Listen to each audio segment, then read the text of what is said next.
प्रदेश में अब मदरसों को लेकर राष्ट्रीय बाल अधिकार संरक्षण आयोग के अध्यक्ष और स्कूल शिक्षा मंत्री आमने सामने हो गए हैं। बीते शुक्रवार को राष्ट्रीय बाल आयोग के अध्यक्ष प्रियंक कानूनगो ने मध्य प्रदेश के मदरसों में 9,417 हिंदू बच्चों के पढ़ने से जुड़े आंकड़े जारी करते हुए सरकार से इन बच्चों को सामान्य स्कूलों में पढ़ाने का अनुरोध किया था। उन्होंने कहा कि ये इस्लामी संस्थान शिक्षा के अधिकार अधिनियम के अंतर्गत नहीं आते हैं, जिसको लेकर स्कूल शिक्षा मंत्री उदय प्रताप सिंह ने प्रियंक कानूनगो के आंकड़ों पर सवालिया निशान लगाते हुए तथ्यहीन उन्हें बताया था, जिस पर राष्ट्रीय बाल आयोग के अध्यक्ष प्रियंक कानूनगो ने कहा कि मेरी मंत्री को सलाह है कि अपने अफसरों की लगाम खींचें, क्योंकि वो उन्हें गुमराह कर रहे हैं। जो आंकड़े जारी हुए उसमें इन्हीं के अफसरों के हस्ताक्षर हैं। मंत्री मदरसों का जब निरीक्षण करेंगे तब उन्हें समझ आएगा।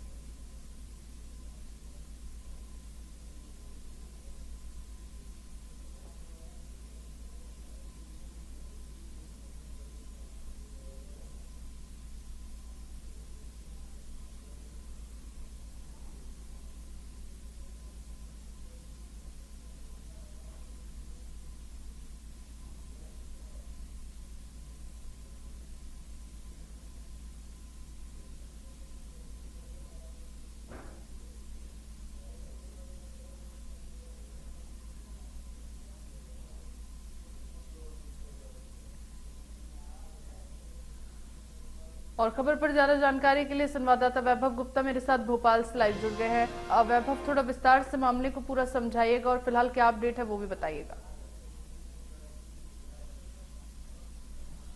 दरअसल राष्ट्रीय बाल अधिकार संरक्षण आयोग पर मध्य प्रदेश सरकार पर एक गंभीर आरोप लगाया गया है। उन्होंने कहा है कि मध्य प्रदेश के पंजीकृत 400 से ज्यादा जो मदरसे हैं उसमें 9,417 हिंदू बच्चे पढ़ते हैं।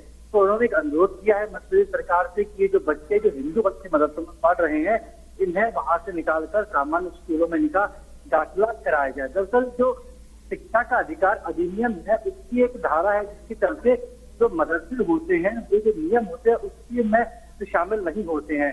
इसके साथ ही प्रियंक कानूनगो ने गंभीर आरोप एक और लगाया है कि मदरसों में जो शिक्षक पढ़ा रहे हैं उनके पास जो जरूरी अहर्ता होनी चाहिए या कह सकते जरूरी डिग्री होनी चाहिए बीएड की पढ़ाने के लिए, वो भी इनके पास नहीं है। जबकि जो मदरसों का जो नियम है, मदरसों की जिस गाइडलाइन के तहत मदरसे संचालित होते हैं वहाँ पर इस्लाम की शिक्षा मदरसों में दी जाती है, लेकिन क्योंकि हिंदू बच्चे पढ़ रहे हैं 9,417 हिंदू बच्चे पढ़ रहे हैं 1755 पंजीकृत मदरसों में, तो इसको लेकर जब सवाल पूछा गया मध्य प्रदेश के स्कूल शिक्षा मंत्री उदय प्रताप सिंह से, तो उन्होंने कहा कि राष्ट्रीय बाल अधिकार संरक्षण आयोग के जो अध्यक्ष है प्रियंक कानूनगो, ये जो वो आरोप लगा रहे हैं ये पूरी तरीके से निराधार है। उनके पास सही आंकड़े इसके मौजूद नहीं है। इसके साथ ही उन्होंने एक तर्क और भी दिया है। उदय प्रताप सिंह ने कहा कि मध्य प्रदेश में अभी लोकसभा चुनावों की आचार संहिता लगी हुई थी, आचार संहिता हट चुकी है, इस विषय पर भी काम किया जाएगा और मध्य प्रदेश की धरती पर रहने वाले किसी भी बच्चे के साथ हम अन्याय नहीं होने देंगे। वहीं प्रियंक कानूनगो ने 14 तारीख को पूरे ही आरोप लगाए। उन्होंने इस तरीके से आरोप लगाते इस सिलसिला में आगे भी कई गंभीर बातें कही। उन्होंने अनुरोध भी किया है मध्य प्रदेश सरकार से कि हिंदू बच्चे हैं जो कि मदरसों में पढ़ रहे हैं उन्हें निकालकर सामान्य स्कूल में उनका दाखिला कराया जाए। आईटी के जो नियम है उसमें भी थोड़ी सी तब्दीली की जाए ताकि सभी स्कूलों के जो बुनियादी ढांचे होते हैं वो एक समान होने चाहिए। इसके साथ ही उन्होंने कहा कि जो नियम है स्कूल शिक्षा विभाग के स्कूलों को लेकर तो फंड तो स्कूल शिक्षा विभाग के द्वारा दिया जाता है मदरसे के शिक्षा विकास को लेकर, लेकिन जो आईटी के जो नियम होते हैं उनका ही पालन नहीं करती है। जी वैभव, प्रियंक कानूनगो की ओर से जो तथ्य पेश किए गए, जो आंकड़े पेश किए गए, उस पर उदय प्रताप सिंह ने उनके जो बातें थी उनको तथ्यहीन बता दिया, जो आंकड़े थे उनको गलत बता दिया। क्या मतलब मायने इसके समझे जाए? प्रियंक कानूनगो ने आरोप लगाया कि मध्य प्रदेश 1755 पंजीकृत मदरसे हैं उसमें 9,417 हिंदू बच्चे पढ़ रहे हैं। तो जब जवाब लेने की कोशिश की गई तो उदय प्रताप सिंह ने कह दिया कि उनके पास आंकड़े ठीक नहीं है। और प्रियंक कानूनगो से पूछा गया तो उन्होंने कहा कि स्कूल शिक्षा मंत्री जो अफसर हैं उन पर थोड़ी सी लगाम लगाएं, क्योंकि उनके पास जो जानकारी आई है आईटी के अफसर हैं जिन्होंने शायद मंत्री को ब्रीफ किया होगा इसमें पूरे ही विवाद या फिर कहेंगे पूरी की जानकारी को लेकर। तो इस मामले को लेकर मध्य प्रदेश के जो सचिव है उन्हें भी तलब किया गया था। देखता हुआ आगे कानूनगो या मध्य प्रदेश का स्कूल।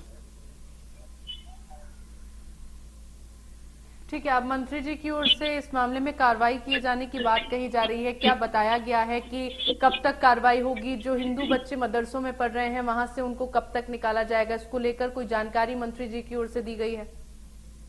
जब ये सवाल पूछा गया था स्कूल शिक्षा मंत्री उदय प्रताप सिंह से, तो उन्होंने तो सबसे पहले प्रियंक कानूनगो ने जो आंकड़े मीडिया में जारी किए थे उनको ही तस्दीक या फिर चाहे कि झुटला दिया। तो उन्होंने कहा कि ये आंकड़े सही नहीं है।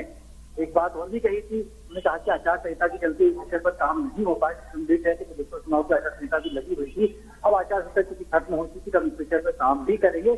और इसके साथ ही एक बात और स्पष्ट कर दी है मध्य प्रदेश बात और स्पष्ट कर दी है मध्य प्रदेश के स्कूल शिक्षा मंत्री ने कि मध्य प्रदेश के किसी भी बच्चे के साथ हम अन्याय नहीं होने देंगे। जी चलिए, ठीक है वैभव, बहुत बहुत शुक्रिया आपको तमाम जानकारियों के लिए।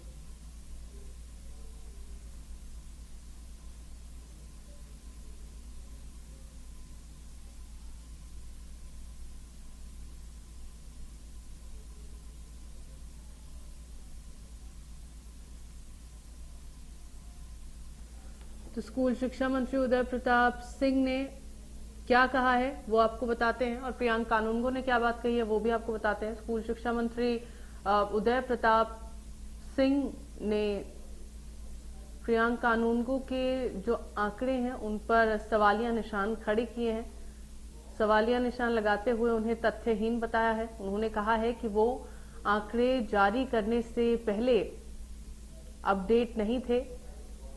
आयोग अध्यक्ष के पास सही आंकड़े नहीं पेश किए गए। तो वहीं दूसरी तरफ प्रियंक कानूनगो की ओर से भी तमाम सवाल खड़े किए गए हैं। उनकी ओर से लगभग बताया गया है कि 9000 से ज्यादा बच्चे हैं जो मदरसे में पढ़ रहे हैं, जो हिंदू बच्चे हैं वो मदरसे में पढ़ रहे हैं।